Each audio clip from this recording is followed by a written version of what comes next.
Também quanto à questão ambiental e os limites da crítica, a gente poderia pensar que esse pacote da crise que tanto vem sendo debatido, que não é tanto a crise do capitalismo que precisa ser pautado nesse espaço. Afinal, Marx já nos ensinou que a natureza intrínseca do capitalismo é a crise. Talvez mais importante seja pensar como a crise hoje é a crise da crítica do capitalismo e como em 10 anos do processo do Fórum, a gente não conseguiu agora, como conjunto da sociedade civil e dos movimentos sociais, dar um salto realmente necessário, um salto rumo à superação desse sistema. E aí eu gostaria de pontuar que entre os bens comuns, uma questão fundamental hoje é a energia. O esgotamento da civilização fóssil, o esgotamento do principal motor que permitiu se chegar a essa sociedade moderna, urbana e industrial, está se acabando. E por isso também é muito difícil falar de bens comuns, falar de crise ambiental, falar de sustentabilidade, sem abrir um espaço, ao menos, para o debate sobre o fim da era do petróleo. No Brasil, especificamente, a militarização associada à exploração do petróleo e também, outro tema caro ao contexto brasileiro, mas que se observa em todo o mundo, é a chamado renascimento nuclear. Uma agenda que teve um histórico unificador das lutas na Europa, hoje renasce com toda a força e pelo menos não se viu aqui nesse fórum, eu não vi até agora, que isto esteja colocado como um eixo central de debate. Porque, afinal, se nós estamos falando de comuns, de bens comuns, a ameaça nuclear, ela coloca um grande teto a todo esse horizonte de utopia.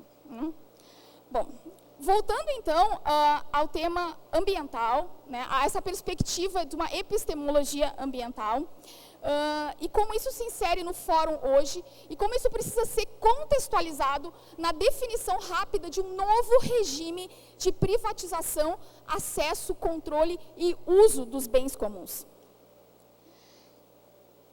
Território é poder.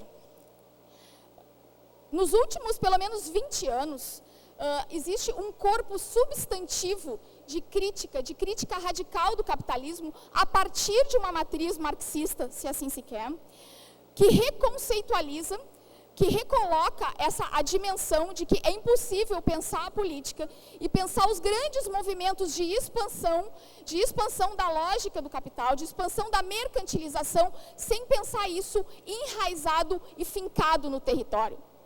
É o controle do território que vai definir as outras relações e não o contrário. É a partir do território que se define as principais decisões que vão, em última instância, fundamentar a reprodução de qualquer modo de vida. Voltando aos territórios, então, a partir dos territórios, o que se assiste hoje no cenário global, assim como se viu durante o ajuste estrutural neoliberal, é um ajuste estrutural climático. Esse termo do ajuste estrutural climático foi bastante debatido no fórum, o Clima Fórum, né, que seria o fórum social que foi paralelo à Conferência de Copenhague. O que seria, então, esse ajuste estrutural climático? Uma redefinição das legislações locais, das legislações dos países, para criar, exatamente utilizando esse conceito genérico dos bens comuns, não o conceito tal como foi formatado aqui, mas uma ideia que a opinião pública ouve dos bens comuns e traduzir isso numa forma já apropriada pelo sistema. Vou dar um exemplo. Está muito em moda hoje falar-se dos serviços ambientais. Inclusive, esse é um tema caríssimo na OMC e na OCDE.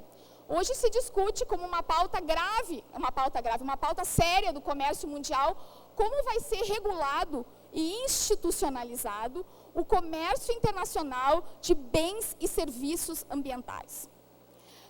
Nesse percurso de abstração e mercantilização infinita que o capitalismo opera, hoje em dia a água ela passa a ser um produto.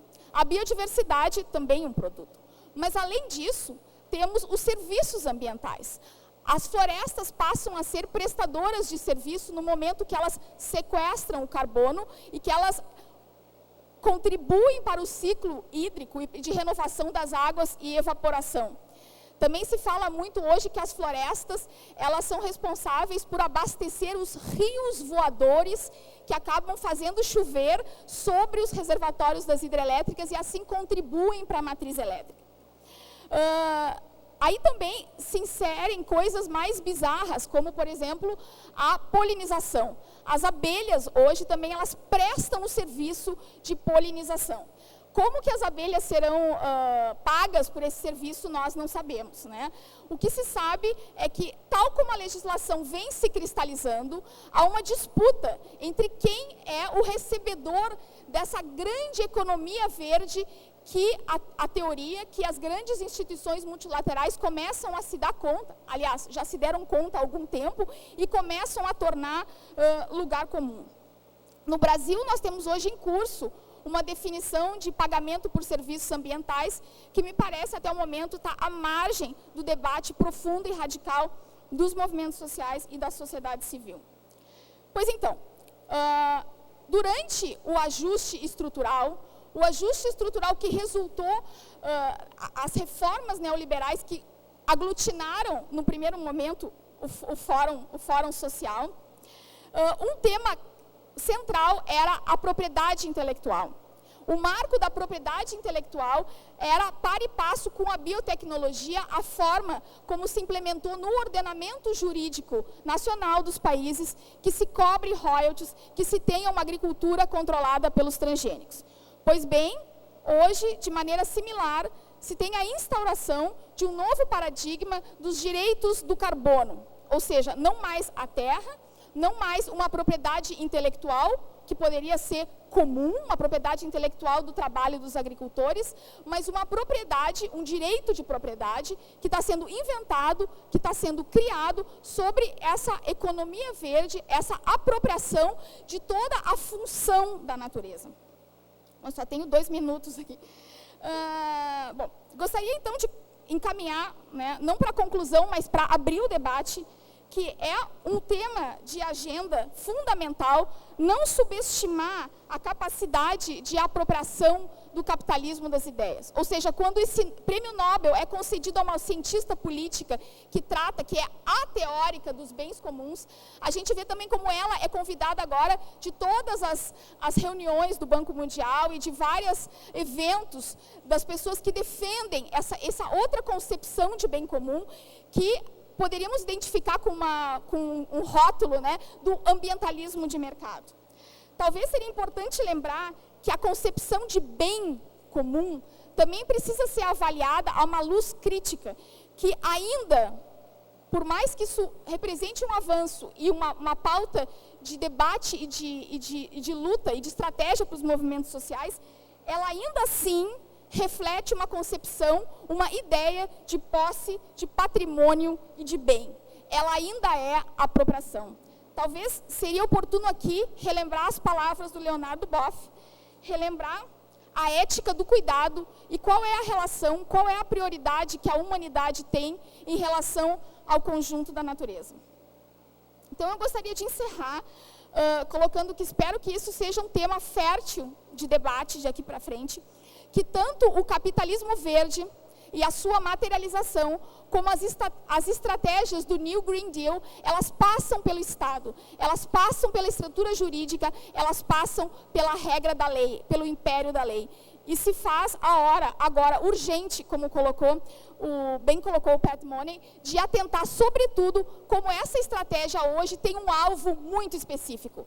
Tem um alvo os reservatórios de biomassa, tem como alvo as terras férteis tropicais, capazes de produzir a biomassa na escala que o sistema precisa. E aí existe o filé mignon, e esse filé mignon são as últimas terras públicas do planeta. E essas terras públicas são hoje as florestas tropicais.